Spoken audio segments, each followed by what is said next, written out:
Chananan, chananan. Is SportsCenter.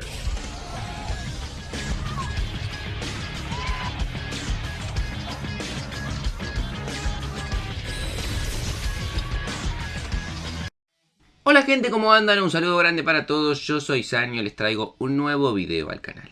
En el día de hoy vamos a estar hablando acerca de fichajes que realizan los equipos. Lo normal es ver obviamente que la mayoría de los planteles estén conformados con jugadores de la liga local a la cual pertenecen los equipos. También, evidentemente, hay extranjeros que se suman a esos equipos en calidad de refuerzos. Lo que no es tan común de ver, y es lo que vamos a estar repasando en el día de hoy, son equipos que fichan gran parte de sus jugadores, por no decir la gran mayoría, de un mismo país, siendo evidentemente extranjeros. Son pocos los casos que al día de hoy ocurren en el mundo y los vamos a estar repasando, y también haciendo mención a algunos casos históricos de equipos que estuvieron plagados de jugadores extranjeros de un país en particular. En algunos casos hay motivos, los cuales vamos a explicar, en otros simplemente es una cuestión de gusto personal del equipo, pero igualmente lo vamos a estar comentando acá en el video. Espero que les guste mucho la idea, que dejen su me gusta y se suscriban al canal activando la campanita, que me sigan en las redes sociales que tienen todos los links en la descripción y también al canal secundario, y sin dar mucha más vuelta, comenzamos hablando del primero de los casos. Comencemos hablando de jugadores brasileños. Brasil sin duda es el país que mayor cantidad de jugadores exporta a todas las ligas del mundo, sobre todo a ligas europeas y ligas asiáticas, donde vemos una predominancia muy importante de este tipo de jugadores en las distintas plantillas, por lo cual no es raro de ver, la verdad, en varios equipos que tengan 3, 4 y hasta 5 brasileños de forma simultánea en un mismo momento y que históricamente hayan tenido muchos jugadores de este país. Sin duda, igualmente, hay un caso muy particular histórico que no se da el día de hoy, que es lo que ocurrió en el Shakhtar Donetsk ucraniano con los brasileños hace menos de 3 o 4 años. La historia comenzó en el año 2004, cuando el rumano Mircea Lucescu, admirador del fútbol verde-amarelo, fue contratado como entrenador principal, cargo que ocupó durante 12 exitosos años. Una de sus ideas era implementar en el Shakhtar Donetsk la creación de una estructura para no dejar escapar prometedoras joyitas del gigante sudamericano, algo que recién logró profundizar en el año 2011 con una contratación clave, que fue la de Luis Goncalves, que dejaba el Porto y asumía como jefe de scouting. Él fue el encargado de tejer una red de reclutamiento sin precedentes, que apostaba al desarrollo de jugadores de diversas características, pero siempre, obviamente, brasileños. Fue así como empezaron a llegar grandes talentos de la mansión de Fred, de Douglas Costa, de William, de Fernandinho, de Alex Teixeira, que después además se terminaron convirtiendo en las ventas más importantes de la historia del club ucraniano, más allá de lo deportivo que también le dio muchísimo rédito. Puntualmente, en el año 2020, el Shakhtar llegó a tener 12 jugadores brasileños en simultáneo en su plantel. Jugadores como Marlos, Junior Moraes, Tyson, Alan Patrick, Marcos Antonio, Dodó, TT, Maicon, Fernando, Dentinho, Vitao, Marco Cipriano y Ismaili jugaban en ese mismo equipo que en esa época se encontraba jugando nada más y nada menos que la Champions League.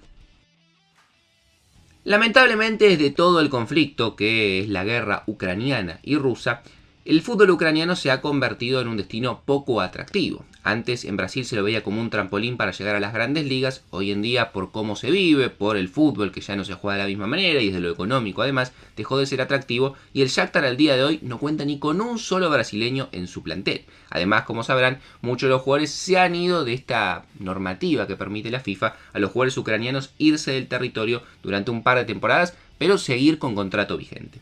Al día de hoy hay un equipo que justamente está también involucrado en este conflicto, que tiene varios jugadores brasileños y digamos al día de hoy es el que más representa lo que en algún momento fue el espíritu del Shakhtar, que irónicamente es un equipo ruso, es nada más y nada menos que el Zenit, que al día de hoy se ha convertido en el gran gigante de Rusia. Tiene las últimas 5 ligas ganadas de manera consecutiva, tiene sin duda el mejor plantel y cuenta al día de hoy con 8 jugadores brasileños y además algunos muy buenos.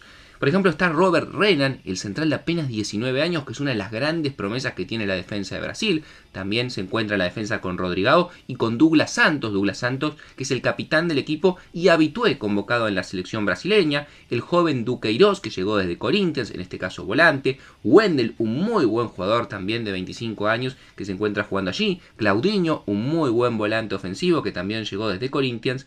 Gustavo Bantuan y nada más y nada menos que Malcom, que es la gran figura que tiene el fútbol ruso, también convocado hace muy poco a la selección brasileña, con pasado en el Barcelona, y son los otros jugadores que al día de hoy representan la bandera verde-amarela en el fútbol ruso. Evidentemente, a la hora de armar este video hay un caso que todos conocemos y es de manual, que es el del Wolverhampton con los portugueses. El hecho de que los Wolves adquieran tantos jugadores lusos nunca fue casualidad, y uno de los hombres claves para entender esta tendencia es Jorge Méndez, nada más y nada menos que el histórico representante de Cristiano Ronaldo. La historia entre Wolverhampton y Portugal se empieza a escribir en el año 2016, cuando el magnate chino Wu Wuchang, uno de los 200 hombres más ricos del mundo, adquirió al Wolves a cambio de 52 millones de euros. Y es que además, el buffet de este mismo empresario chino se hizo con el 20% de Gestifood, la agencia de representación del famoso Jorge Méndez. Desde ese entonces formaron una alianza que se reflejó en millonarios traspasos de futbolistas y entrenadores de la agencia de Jorge Méndez que terminaban recalando en el conjunto del oeste de Inglaterra. El resultado: un éxito absoluto. En un principio llegaron varios portugueses en busca de ascender el equipo a la Premier y una vez que lo lograron, se han logrado justamente consolidar como un equipo habitué en la primera división inglesa. Si bien en algún momento han tenido incluso más, al día de hoy, temporada 2023-2024, el Wolverhampton cuenta con 10 portugueses en su plantilla. El arquero titular, José Sá. También está Totti, el defensa central. Aparece Nelson Semedo, el lateral derecho con pasado, por ejemplo, en el Barcelona. Mateus Nunes, uno de los refuerzos por los cuales más dinero se ha pagado, 45 millones de euros, y uno de los mejores volantes portugueses en la actualidad. Bruno Jordao, también aparece Gonzalo Guedes, con pasado en Valencia, en Paris Saint-Germain. Daniel Podence. Chiquiño, aparece Pedro Neto, un muy buen jugador extremo derecho de 23 años que hace poco recaló en el club, y también el nombre de Fabio Silva, un jugador en el cual en su momento se apostó muchísimo dinero, no ha funcionado y volvió de una ascensión en el PSV. Más allá de eso, también ha tenido hasta hace muy poco a Rubén Neves, que lo acaban de vender al fútbol árabe, y durante muchos años ha sido la gran bandera justamente de los portugueses en este conjunto, que además ha tenido varios entrenadores, como en su momento a Nuno. Pasemos ahora a hablar acerca de los argentinos. Como les comentaba antes, en cuanto a exportación, Brasil es la que siempre ha dominado en el mapa futbolístico, pero después justamente aparecen también los argentinos, otra nacionalidad muy requerida por la calidad de jugadores que tiene. Hay un caso histórico de hace más de 10 años que llamaba mucho la atención en el fútbol italiano, que es el caso del Catania Calcio. Un equipo que nunca se entendió exactamente por qué, quizás por la cercanía argentina-italiana de las cuestiones inmigratorias y que muchos argentinos tenían la doble nacionalidad o la posibilidad de adquirir rápidamente la nacionalidad italiana por tener ancestros justamente de este país, pero llegó un punto en el cual el Catania en la temporada 2011-2012 llegó a tener 14 jugadores argentinos al mismo tiempo jugando en la Serie A. En ese equipo jugaban, por ejemplo, Mariano Andújar, histórico arquero de la selección, Juan Pablo Carrizo, Nicolás Espoli, también estaba Pablo Álvarez, Mario Paglialunga, Mariano Isco, que jugó muchísimos años allí, Sergio Almirón, Pablo Ledesma, Cristian Llama, el Papu Gómez, hace muy poco campeón del mundo en Qatar, Pablo Barrientos, Adrián Ricciuti, Maxi López, que también tuvo bastante recorrido en el fútbol italiano, o Gonzalo Vergesio. Lamentablemente para el Catania, que en algún momento inclusive lo dirigió nada más y nada menos que el Cholo Simeone, haciendo su primera experiencia en el fútbol europeo, y la verdad que no le fue para nada mal. La realidad es que es un equipo que ha desaparecido y ya no tiene argentinos, pero en su momento llamaba mucho la atención ese caso, sobre todo en este país. Sin embargo, al día de hoy hay otros casos también interesantes de argentinos que quizás en ligas no tan conocidas también tienen varios jugadores en el plantel. Al día de hoy hay un equipo de una liga exótica que no para de incorporar jugadores argentinos y en este mismo mercado de fichajes lleva más de media docena. Este nombre o este equipo es el Beroe Stara Zagora, un equipo de la primera división de Bulgaria. ¿Qué tiene de particular este equipo que no para de incorporar argentinos? Que el principal accionista es justamente un empresario nacional, cuyo nombre es Hernán Bañato. Y el técnico justamente de este equipo también es un argentino, cuyo nombre es Gustavo Aragazzola, que en algún momento se desempeñó, por ejemplo, como ayudante de campo en el Cagliari, en el fútbol italiano. Más allá de eso, al día de hoy, el Beroe de la primera división de Bulgaria cuenta con 10 argentinos en su plantel. El arquero Juan Pablo Lungarzo, que llegó desde Olimpo de Bahía Blanca. Muchos de estos jugadores llegaron en condición de libre o llegaron desde el ascenso argentino. También aparece Rodrigo García Chinelli, Franco Ramos Mingo, Luciano Escuadrone, Enzo Espinoza. Aparecen también en la nómina Thiago Seijas, Franco Celeste, con pasado en Boca Juniors, que llegó desde Los Anses, Enzo Hoyos, que llegó desde Chacarita, Gianni Touma y también Santiago Godoy, que llegó desde Racing.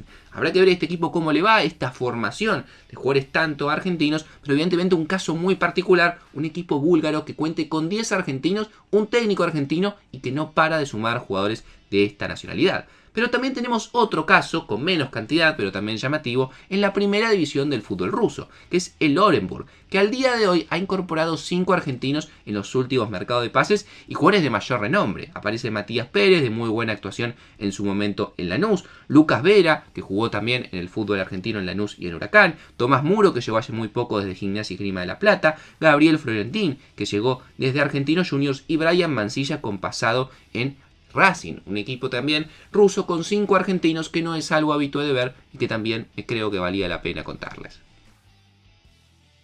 En los últimos años hemos visto cómo el mercado asiático se ha expandido cada vez más y más y ha permitido justamente que sus jugadores empiecen a ingresar al fútbol europeo debido a la calidad, principalmente de 2 nacionalidades, tanto japoneses como coreanos. Ahora bien, hay 2 equipos que en el último tiempo han tenido varios fichajes de este estilo y tienen distintas razones. Uno de ellos es el Celtic escocés, uno de los equipos con mayor tradición de la historia del fútbol, más antiguos, obviamente jugando con el Rangers, el clásico más antiguo de la historia, el Old Firm, pero que más allá de eso, a partir de la llegada de un técnico que fue Ange Postecoglou, al día de hoy el técnico del Tottenham, cambió completamente su política de fichajes. Esto se dio en el año 2021. Postecoglou había sido técnico en el fútbol japonés durante 3 temporadas, uno de los equipos más tradicionales, como es el Yokohama Marinos, donde los dirigió entre el año 2018 y 2021. A partir de su llegada al Celtic no pararon de llegar jugadores japoneses, en total 6, y además también sumó 2 jugadores coreanos. Según sus propias palabras, la razón por la que tomó este camino, primero es porque tengo un gran conocimiento del mercado de esa parte del mundo, porque es donde he trabajado, y segundo, es ideal porque su temporada termina en diciembre y enero, y es una buena opción para hacer negocio. Y agrego yo además, evidentemente traer jugadores del fútbol japonés y del fútbol coreano no es tan costoso como quizás incorporar jugadores de otras ligas, y la realidad es que hay varios casos que han probado que terminan rindiendo de muy buena manera. Al día de hoy en el Celtic solamente quedan 4 jugadores japoneses de los 6 que incorporaron y 2 jugadores coreanos. Dentro de esos están, por ejemplo, Yuki Kobayashi, el defensor central. También aparece Reto Hatate, uno de los mejores volantes que tiene el día de hoy Japón. Taishin Maeda, también un muy buen jugador del extremo izquierdo. Y el goleador que ha tenido en las últimas temporadas el Celtic, que es Kyoro Furuhashi, que la verdad ha tenido números excelentes en las últimas temporadas. Sumado también a 2 jugadores coreanos que han adquirido en el último tiempo. Pero no es el único caso en la actualidad. Hay un equipo en Bélgica que también cuenta con varios jugadores japoneses, al día de hoy con 6, que es el Sint-Truidense. Un equipo que en su momento llegó a incorporar a Shinji Kagawa, uno de los mejores jugadores japoneses que hemos visto en los últimos años, jugando en Borussia Dortmund y en el Manchester United, y si bien no están de todas claras las razones, es un equipo propenso a traer jugadores de esta nacionalidad. Al día de hoy cuentan con el portero Daniel Smith, cuentan con Ryoya Ogawa, lateral izquierdo, con Daiki Hayoka, lateral derecho, con Rijito Yamamoto, un pivot, un volante central, Ryora Ito, un volante ofensivo, y nada más y nada menos que Shinji Okazaki, el delantero de 37 años con pasado, por ejemplo en el Leicester City, donde fue campeón, que también juega en este equipo y complementa el sextete o los 6 jugadores japoneses que juegan en este equipo del fútbol belga. Y para finalizar, un caso menos atractivo, evidentemente, con menos historia y más por una cuestión de oportunidad de mercado, hay 2 equipos importantes del fútbol europeo que cuentan con 6, al día de hoy, jugadores españoles en su plantilla. Uno de ellos es el Paris Saint-Germain, que cuenta con Sergio Rico, tercer portero, cuenta también dentro de su plantilla con Juan Bernat, el lateral izquierdo, cuenta además también con los volantes Fabián Ruiz y Carlos Soler, cuenta también con el joven Ismael Garbi y la reciente incorporación de Marco Asensio. Esos serían los 6 jugadores, sumado además también a que tiene al técnico español que es Luis Enrique, por lo cual no descarto para nada que este imperio español en Francia se pueda seguir ampliando porque suenan algunos jugadores españoles, como el caso del arquero Unai Simón. Y otro equipo también, en este caso en la Serie A, que cuenta con 6 jugadores españoles, es la Lazio, equipo que cuenta en su plantilla con jugadores de menos renombre, más jóvenes quizás algunos, pero que también son 6 españoles. Cuenta con Patrick, el defensa central, con Mario Guila, también defensor central, joven él, Luis Alberto, sin duda el más representativo, el volante delantero de 30 años que lleva varias temporadas despuntando en la Lazio. Cuenta también con Raúl Moro, el joven de apenas 20 años, con Johnny, que llegó desde el Sporting de Gijón, y también con el histórico Pedro, el jugador que en algún momento jugó en el Barcelona, que ya tiene 35 años y también hace varias temporadas se encuentra jugando en la Lazio italiana. Evidentemente a la hora de armar este video, porque quizás me lo pongan en los comentarios, quise dejar de lado las cuestiones obvias, por ejemplo todo lo que tiene que ver con jugadores escoceses o galeses jugando en Inglaterra y viceversa, por todo lo que tiene que ver con Gran Bretaña y Reino Unido. Evidentemente quise dejar afuera el caso de brasileños jugando en el fútbol portugués, porque también históricamente siempre han prevalecido por lo que tiene que ver con una cuestión de idioma y una cuestión histórica entre los dos países. Tampoco quería contar los canadienses jugando en la MLS porque es prácticamente la misma liga como muchos sabrán. Entonces la idea era ir a los casos más raros, algunos históricos, algunos actuales, pero evidentemente se me pudo haber escapado alguno y me lo pueden comentar. Como dato de color, algo que no mencioné en el video porque no tengo tanta quizás información para expandir, hay un equipo de la primera división de Andorra que se llama el Club Athletic América que cuenta con 9 jugadores colombianos. No sé exactamente por qué, no pude encontrar la historia, no son jugadores de renombre ni mucho menos, pero me llamó la atención. Un equipo de la primera división de Andorra con 9 colombianos. Si alguno conoce la historia y la quiere dejar en los comentarios, más que bienvenido. No mucho más para decir, espero que les haya gustado la idea del video, que dejen su me gusta y se suscriban al canal activando la campanita. Pueden dejar ideas en los comentarios que les gustaría que traiga en próximos videos, me viene bien para tener contenido. Síganme en las redes sociales, suscríbanse al canal activando la campanita y sin darles mucha más vuelta nos estamos viendo mañana en uno próximo.